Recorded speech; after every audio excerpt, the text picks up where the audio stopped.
ഗോപാൽജിയുടെ വണ്ടിയല്ലേ, കടത്തി വിട്ടേക്ക് ബിച്ചുക്കുട്ടാ. എനിക്ക് ശമ്പളം തരുന്നത് സർക്കാരാണ്, ഗോപാൽജി അല്ല. നിനക്കൊന്നും ഒരു തവണ പറഞ്ഞാൽ മനസ്സിലാവില്ലടാ. വണ്ടിയുടെ പേപ്പർ എടുത്തുകൊണ്ട് വാ.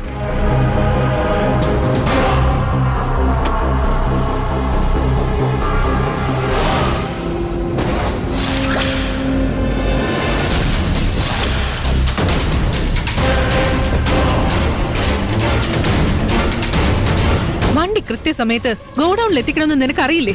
അത് മേഡം പിന്നെ എന്താ നീ ഇവരുടെ മുമ്പിൽ വാല് മടക്കി നിൽക്കുന്നത്? വണ്ടി എടുത്ത് ഗോഡൌണിൽ എത്തിക്കേ. മോളെ, അങ്ങനെ നിങ്ങളുടെ ഇഷ്ടത്തില് വണ്ടി കൊണ്ടുപോകാൻ പറ്റില്ല. ഞങ്ങൾ ചെക്കിങ് നടത്താൻ ഇവിടെ നിൽക്കുന്നതേ വെറുതെ അല്ല. നിങ്ങളെപ്പോലുള്ള പോലീസുകാരുമായി ഡീൽ ചെയ്യേണ്ട ആവശ്യമൊന്നും എനിക്കില്ല.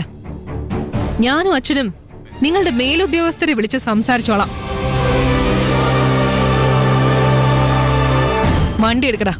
ശരി മേഡം. എനിക്ക് നിങ്ങൾ നിൽക്കാനല്ലേ പറഞ്ഞു?